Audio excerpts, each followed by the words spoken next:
It's considered to be one of the most important sermons of my generation. One of the most important sermons that impacted my generation. It happened in the year 2000.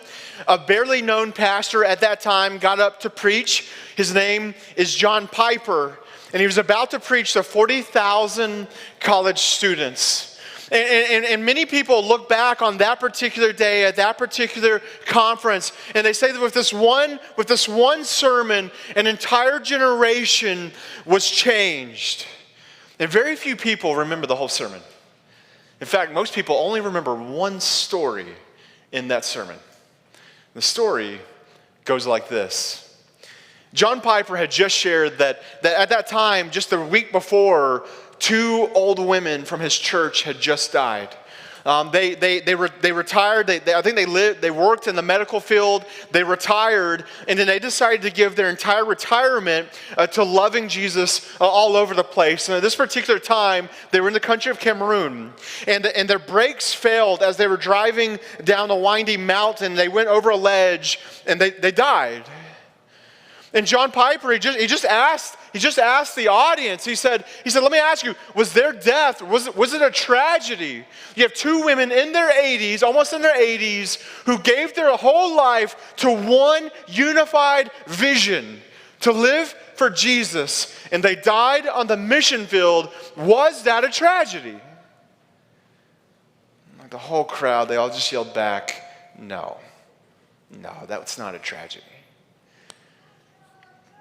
Piper then went over and he picked up a copy of Reader's Digest.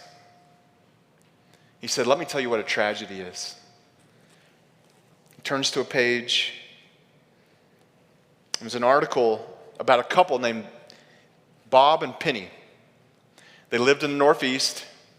They decided to take an early retirement. He was, I believe, 59. She was in her mid-50s. They decided to retire to Florida, and they were being interviewed. And they have decided to spend their extended retirement doing 3 things: riding their 30-foot boat, working on their golf game, and collecting seashells. Piper said, that is the tragedy. This older couple, they went from this life into eternity on mission for Jesus. The other couple, Piper just asked the crowd, what are they going to say? Jesus, look, over the last 30 years of my life, look at the boat. Look at my golf swing. Look at my seashell collection. Piper said, that's a tragedy. And then Piper said 4 words that personally changed my life.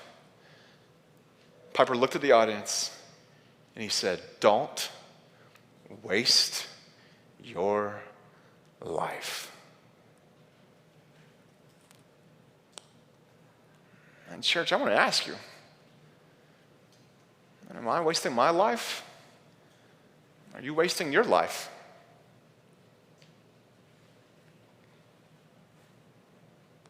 Are you wasting your life?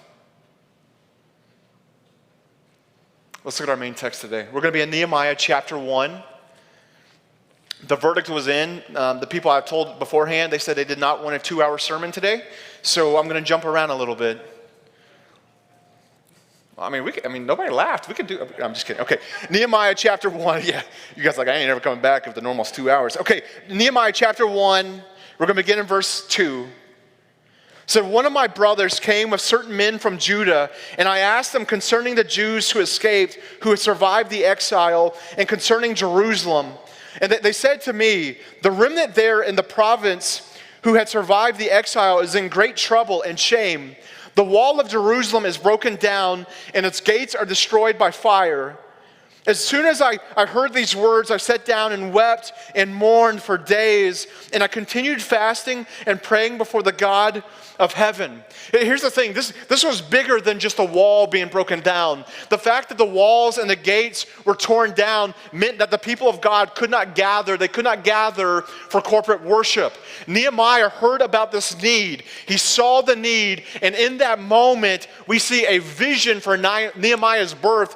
Nehemiah's life was birthed within him. He saw this vision. Nehemiah had a great job. He was cupbearer to the king, which meant that his primary responsibility was to bring king wine.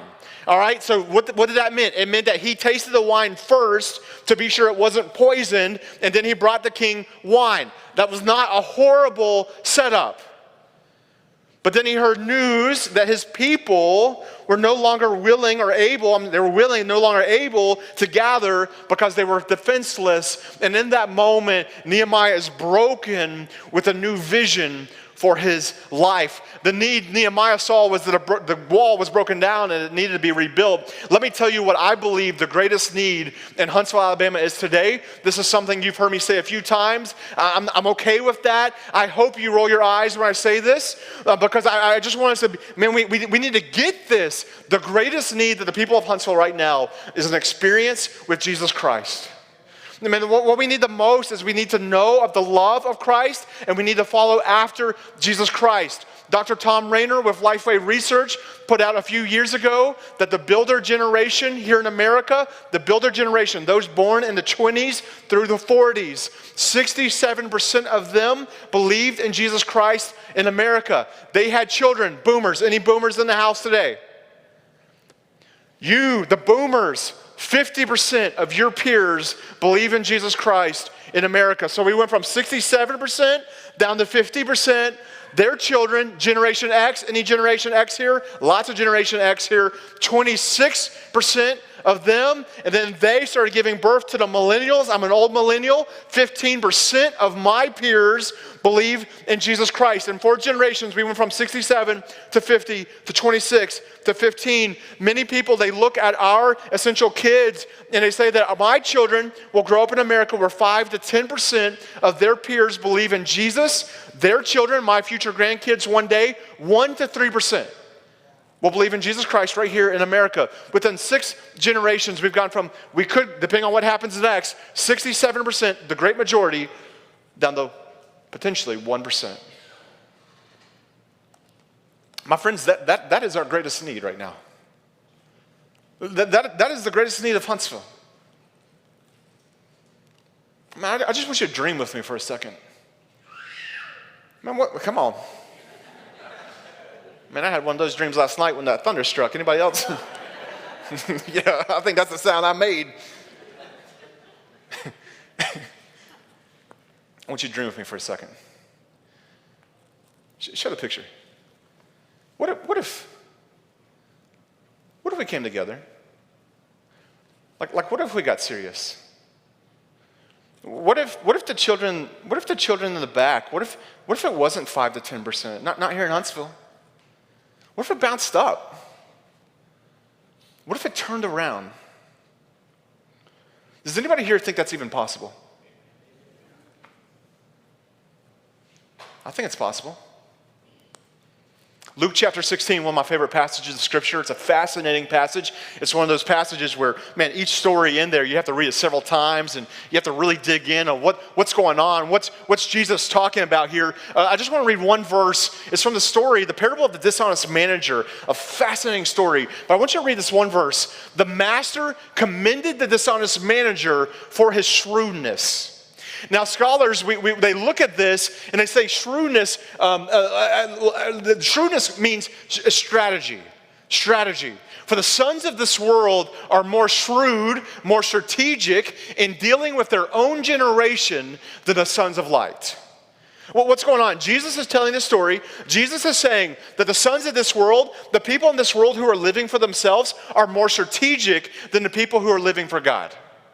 And there's nothing in me that doubts this is true. Let me tell you why I know this is absolutely true.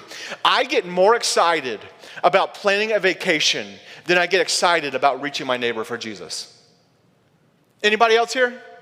Anybody else here? Your level of planning and preparation, your level of creativity when planning your summer vacation far exceeded your level of creativity on loving your neighbor. Anybody else? Am I alone? Oh, no. But why is that? Jesus is telling us, he's like, listen, man, the people who live for themselves in this life are more shrewd than the people who are living for God. But what does that mean if we put more creativity into trivialities such as planning the next vacation than we do in loving our city? Again, I'm not here to beat up on anybody. I think we've probably all blown it in this category. But I just want us to start thinking in the right direction. Which leads me to the next part of Nehemiah's story. Look again at Nehemiah chapter 1. Jump down with me to verse 6. Nehemiah has this new vision for his life. He believes that God's calling him to do something. And I want you to see what Nehemiah's response is. In the middle of verse 6, he says, "We have sinned against you," speaking to God. "Even I, even Nehemiah, and my father's house have sinned. We have acted very corruptly against you and have not kept the commandments, the statutes, and the rules that you commanded your servant Moses." Do you see what Nehemiah did first? Nehemiah has this new vision. He sees a need. He has a new vision for his life. And Nehemiah's first response is to get right with God. Nehemiah's first response is to repent. Nehemiah, it says he's praying, he's fasting, and he begins to pray. He begins to realize that he has sinned against God. And in this moment, we see Nehemiah recentering his life on God. He didn't know the name Jesus at that point. He does now, but he didn't. He's recentering on God. My friends, I think that'd be a good next step for many of us today. I think what a lot of us need to do this afternoon is we need to go home and we need to just say, God, I love you. I follow you. I want to do it your way, but I have been living for a really small vision. I think many of us, I think the vision we have for our life is about equal to collecting seashells. And I think some of us, the most healthy thing we could do today is just to get on our knees and just say, God, I'm sorry. God, birth in me a bigger vision to live for you, to love you with all that I have and to love my neighbor, that's myself. I think some of us, we just need to go home this afternoon and we need to get right with God. We need to recenter on what has God called you to do. But one of my convictions in life is that God has given you enough time to do everything He's called you to do, but He's not given you enough time to do everything.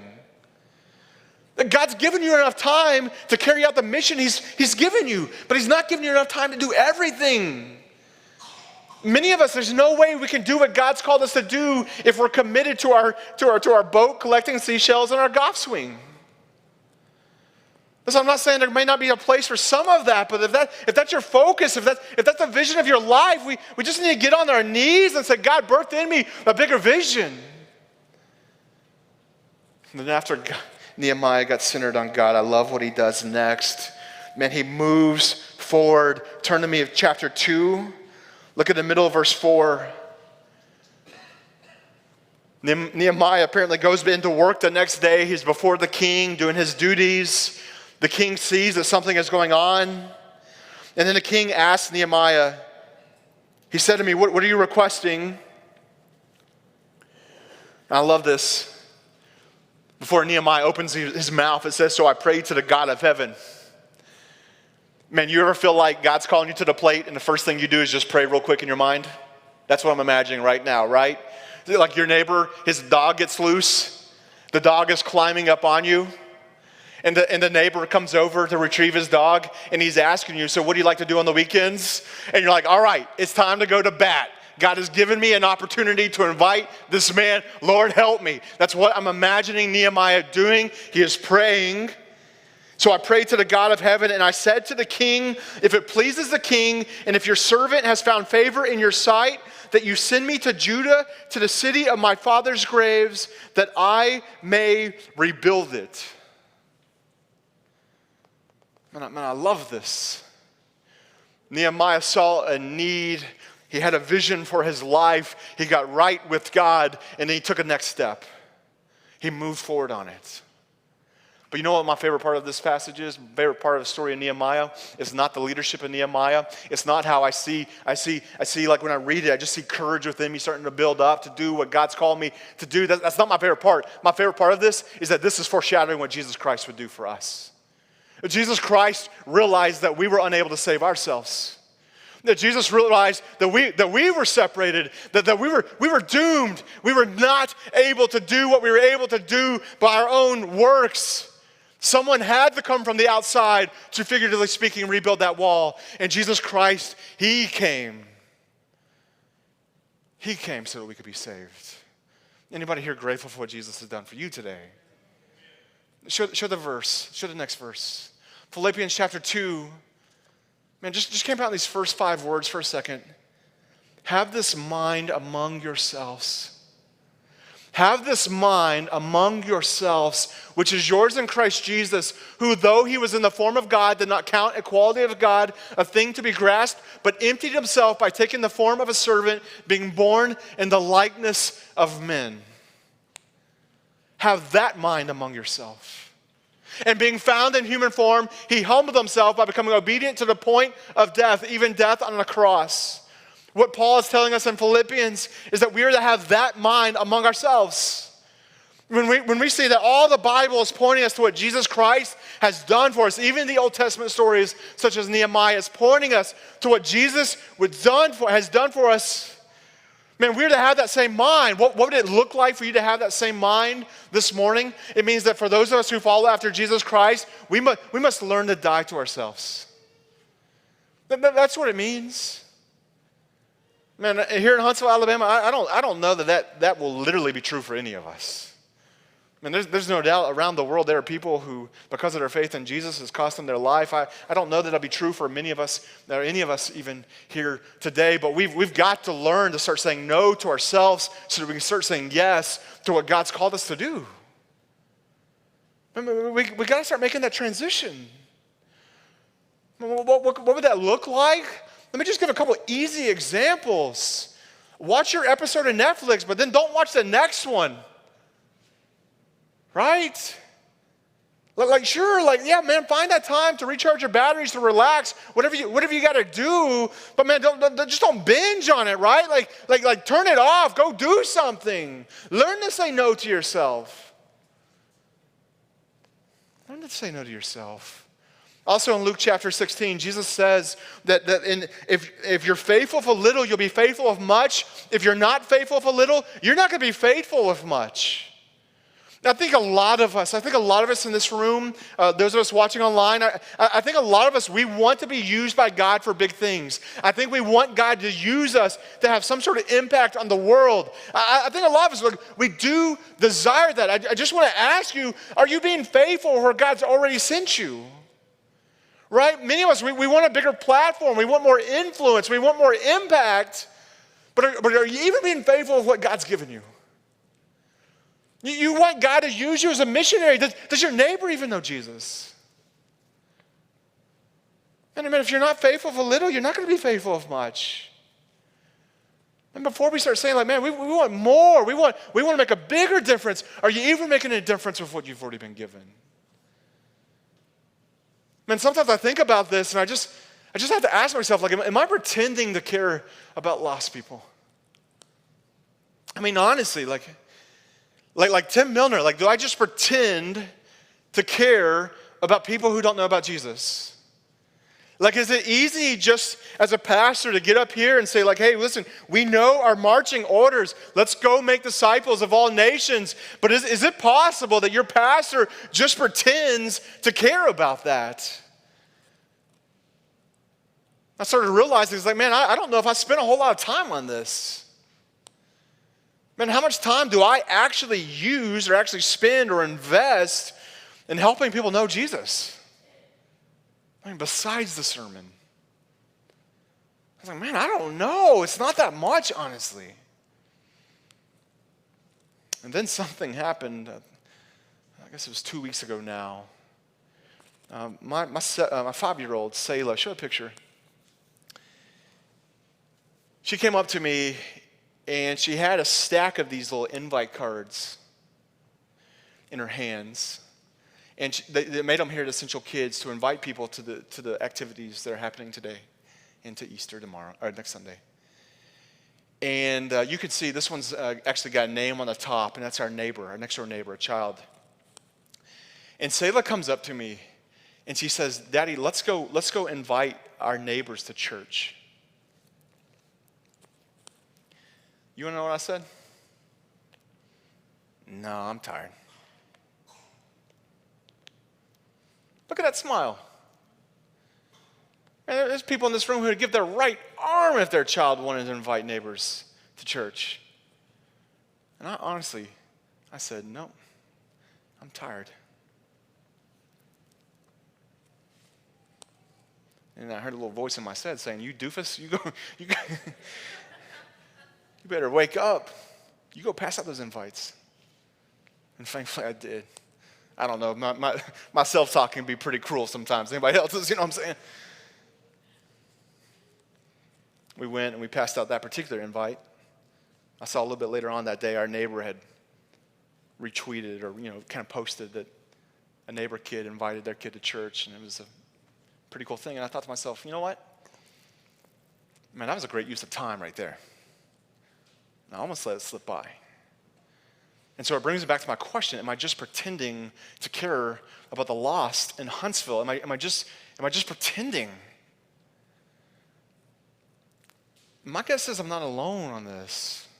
My guess, many of us, we want to see our friends, our neighbors, and our coworkers come and fall in love with Jesus. But we're not doing much in regards to that to see any change. And so I've been on this journey, like why is it? Am I pretending? And here's where I've landed on it. No, I'm not pretending. I do want to see my neighbors and my friends, and I want to see family members. I want to see these people come and fall in love with Jesus. And my guess is if you follow Jesus, you're not pretending about it either. My guess is that is your desire as well. So what gives? If it is so important to us, why don't we do it? You know what I think it is? I think we're exhausted. Anybody here feel exhausted today? Some of you didn't even have enough strength to raise your hands. I think we're exhausted. I think we feel pulled in a million different directions. I think our to-do list is enormous. I think a lot of us have got a lot of things that are important to us. So what do we do about that? Friends, if you're a Christ follower, I want to ask you to do something this week. Something kind of abstract, and then a couple specific ways to apply it. I want to ask you to start saying no to good things so you can start saying yes to the best things. Remember, God's given us enough time to do what he's called us to do, but he hasn't given us enough time to do everything. There are some things you are going to have to say no to this week if you're going to say yes to doing the best things.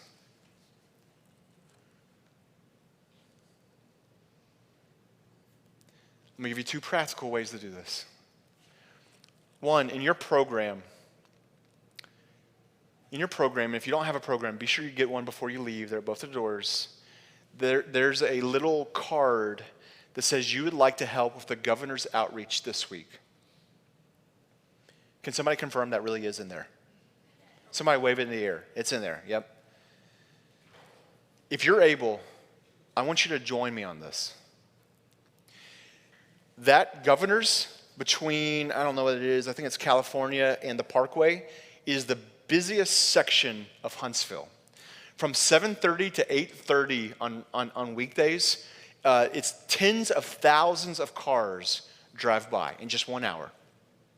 What we're going to do as a church, we did it last year. It was a great thing. We're going to do it again this year. We've got these huge red signs that we hold inviting people to come to Easter. And we're going to let them know about the $40 giveaway. Here's why we do it. We know that there are people here in Huntsville, 250,000 people within driving distance of this area who are not actively involved in a church. We want those people to know that there's a church out there that is thinking about them, they care about them, they care about the real needs of our city, and we would love for you to come be part of this on Easter. I'm going to invite you to say no to something good so that you can say yes to something great. If you would like to hold that sign, you don't have to be there every morning. If you just want one shift, I want you to fill that out, and then I'm going to ask you to do something we've never done here at Essential. I'm going to be standing at the front door. I want you to personally come hand it to me. If you're willing to take one of those shifts, fill out that form, bring it to me right when we're done. I'll be at the front door. The second thing, these invite cards to invite people to Easter. We know next Sunday it is Easter, There are people who would be willing to say yes to coming to church with you, who will say no every other Sunday of the year. Invite people. Sunday afternoon, we're going to throw away all the remaining invite cards. I hope there's not a single one we got to throw away. You see what I'm saying? Let's pass these things out. This will be the easiest invite card you've ever passed out, ever. Now, when we got those things printed just a few weeks ago, we were going to give away $5. As many of you now know, we're now giving away $40 for every person who comes on Easter to help end homelessness here in Huntsville. It's unprinted, it still says $5. So as you pass those out to people, please tell them the God story of how we were going to do this $5 thing, and then somebody wanted to double it and triple it and quadruple it, now 8 times it, and now $40. You share the story with them. You may be thinking, but Tim, I'm not the kind of person who invites people to church. Yes, you are. Yes, you are. Yes, you are. If you still don't think you are, come tell me before you leave today. And I'm going to tell you, yes, you are. You are.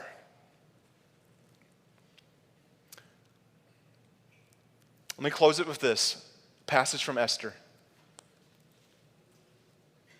For if you keep silent at this time, relief and deliverance will rise for the Jews from another place, but you and your father's house will perish.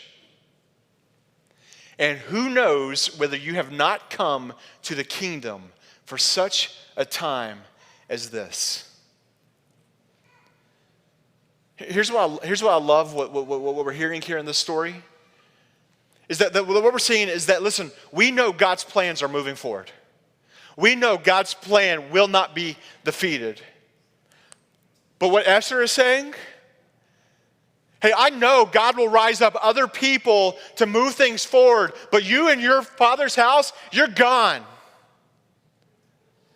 Man, I don't know exactly what this means for our families and our neighbors in our city. I do know that Jesus promised that the gates of hell will not have victory over the church. I know the church is going to keep moving forward. I know Jesus wins in the end. I know those things. I do not know what that means for your neighbor. But I see this story in Esther, and I think to myself, listen, Jesus' plans cannot be stopped. But Esther's saying, listen, if we keep silent at this time, you and your father's house, you're done. Man, I don't know what all God has called you to, but I know for a fact that Jesus Christ has called you to be in Huntsville, Alabama today. And if you're part of this church, if you're a Christ follower, my friends, we will love people that no one else will love. We will serve people that no one else will serve. We will go where no one else will go. We will give what no one else will give. We will lay down what no one else will lay down. We will do whatever it takes to point this city to Jesus Christ. My friends, don't waste your life. Let's go get them.